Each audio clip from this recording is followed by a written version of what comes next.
cafouillage de la défense Biarritz. Ce sont les Toulonnais qui inscrivent le premier essai du match par l'international anglais Chris Chesney. Oui, mais ils essaient de prendre les occasions sur des bavures en fait. Dans les Biarros, dès qu'ils perdent les ballons, ils se retrouvent en difficulté. On l'a vu avec Guigna auparavant, on l'a vu là, où la réception était hasardeuse. Et puis derrière, il y a beaucoup plus de joueurs qui avancent dans le sens de l'embut adverse, beaucoup plus prompt à récupérer le ballon. Il y a eu un gros silence ici à Aguilera, avec Cibré qui a croisé Chris Chesney. C'est quasiment un essai casquette, comme on dit dans le jargon, transformé par Johnny Wilkinson, qui permet à Toulon de mener ici à Biarritz 7-0. Ça leur prend des volets quand même, parce que ça fait 3-4 fois qu'ils lâchent le ballon, ils le perdent et qu'ils... On appelle ça la correction, une belle cagade collective. Ratage d'Harry Norduki, ensuite c'est Bacho et Nguenia qui se gênent, Elab en profite, et Cibré croise avec Chris Chesney, l'un des vétérans de cette équipe qui a joué au Saracens à Bristol, venu renforcer l'équipe de Philippe Saint-André la saison dernière.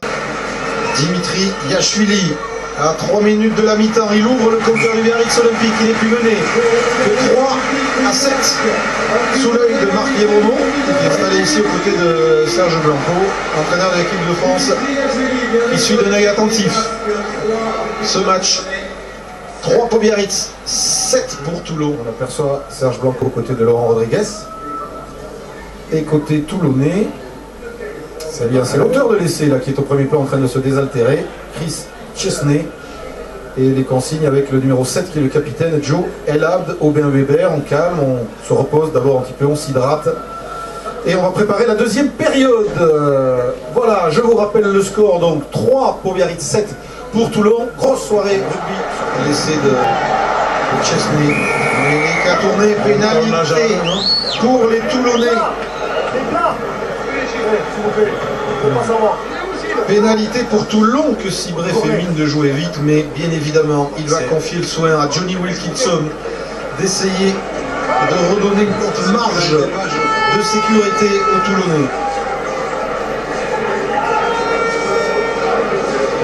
On voit à Biarritz aujourd'hui ce que l'on a vu avec Toulon ou avec Castres à La Rochelle la semaine dernière, c'est-à-dire beaucoup d'imperfections, beaucoup de précisions dans le jeu, plus en avant. Exactement, il y a eu quelques belles séquences, mais qui sont toujours terminées de façon par un en avant.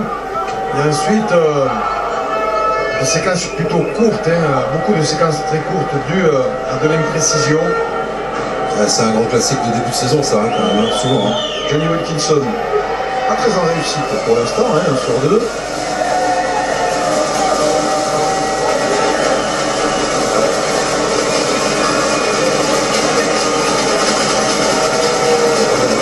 Qui cherche à le déconcentrer.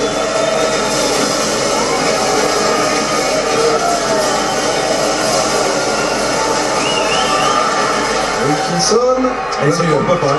Et ça passe. Entre les poteaux de Biarritz, qui seront d'ailleurs rallongés dans quelques temps. Vous savez que les arbitres ont demandé à ce que les clubs fassent des efforts pour rallonger les poteaux. Ce sont les premiers points de la deuxième mi-temps. Biarritz 3, Toulon 10.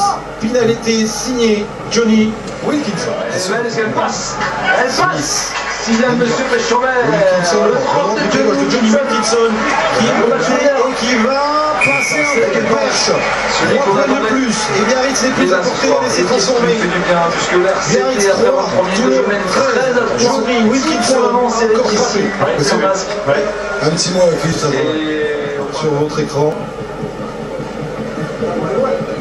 Jocelino Suta qui était avec l'équipe de France A à la Churchill Cup cet été. Relais de Missou, 3e ligne, très en vue aussi la saison dernière.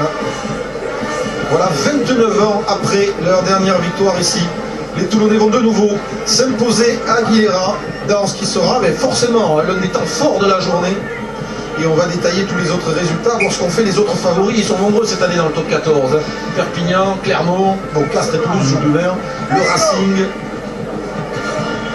Pas mieux, ça amène plus de suspense. On va voir tout ça dans quelques minutes, le temps d'avoir 2 réactions ici à Biarritz.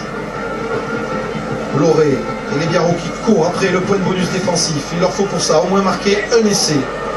Et même 3 points leur suffiraient.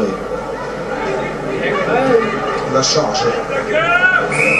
Numéro 19, Sylvain Aguillou. Yajuli qui joue vite, il sait Yajuli qu'il faut aller jouer dans le camp toulonnais pour éventuellement les pousser à la faute et bénéficier d'une dernière pénalité qui pourrait permettre au Biarro d'arracher ce fameux point de bonus défensif. Mignardi qui essaye de déborder Saki, il le rafute mais il ne passe pas, il est pris par l'anglais, il met le pied en touche, non, sans le ballon. Il n'avait plus le ballon. Yajuli, allez pour repartir à l'assaut. C'est encore une fois, une incompréhension. Biarritz loin de son niveau. Fait partie de ces équipes qui vont avoir besoin de 2-3 matchs pour se lancer véritablement dans cette saison. La première victoire contre Montpellier avait peut-être fait un peu illusion.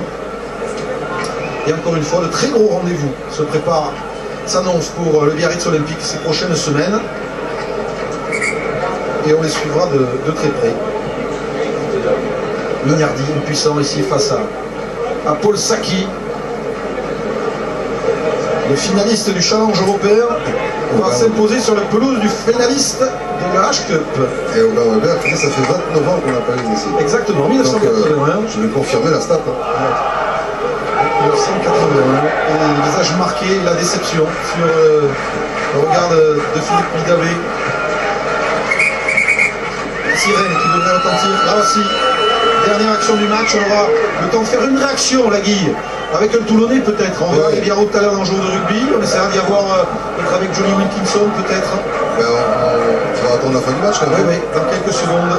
Parce que c'est pas terminé, que les Biarro peuvent toujours, s'ils récupèrent le ballon, arracher le bonus défensif. Mais Martonnet rejoint, dépité, le vestiaire de Biarritz. Yajuli essaye de récupérer ce ballon, on va récupérer les Biarro en avant. Et M. Péchambert va siffler la fin de ce match. S'il a entendu la sirène, c'est terminé. Victoire de Toulon à Biarritz sur ce score de 13-3. Première victoire à l'extérieur de la saison pour les Toulonnais qui se rattrapent de leur faux pas face à Bayonne. La Guille. Le plus dur a été fait, quoi.